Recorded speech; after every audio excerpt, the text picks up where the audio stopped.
Well, I was riding down the Tidewater Trail in Essex County, Virginia, when I came across this church. I don't think I've ever visited this site before. And I could tell by looking at it that it's an old church. And there's an interpretive plaque. So let's see how old this church is. Vauters Church. This was the principal church of St. Anne's Parish, which was formed in 1704 from Sittenburn Parish and encompassed Essex County. According to tradition, part of the present church was built around 1719, with an addition constructed in 1731.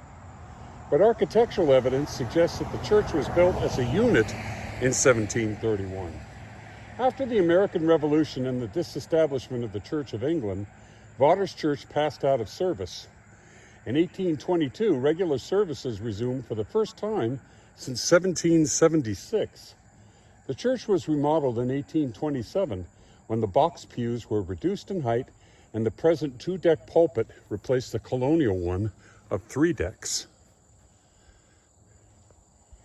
Here's a mighty magnolia tree next to it. Nothing really unusual here. This is your fairly typical Episcopal church from the 18th century. Box pews. Let's see if we can find the pulpit. Ah, there it is.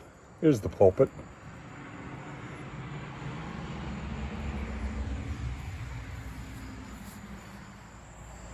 Here's the front door.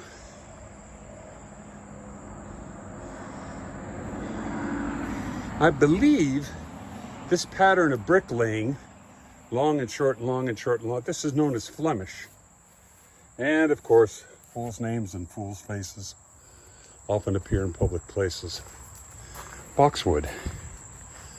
And this is a big, big holly tree.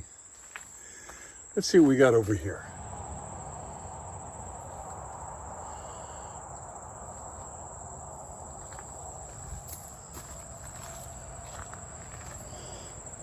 What we have is a couple of tombstones to honor the memory of Dr. Paul McCoo, a Huguenot immigrant from Nantes, France, 1690.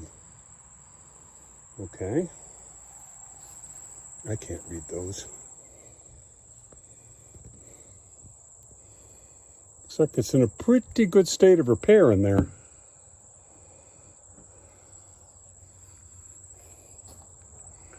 Here's your typical Virginia chandelier. See lots of those.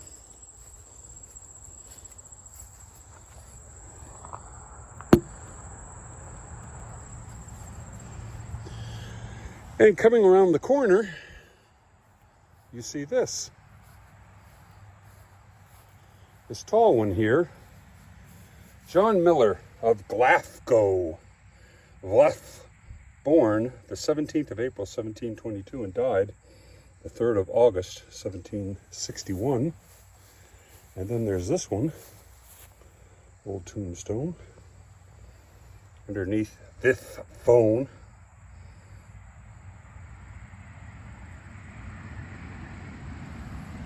There is one building associated with the church. It was built in 1962. More boxwood. I love boxwood. Ain't nothing more Virginia than boxwood. Here's the cemetery of the church with many of these long flat stones, but the one that attracted me is this one. Robert P. Baylor, born June 14th, 1840, died June 2nd, 1872. I know that my Redeemer liveth. Very Victorian.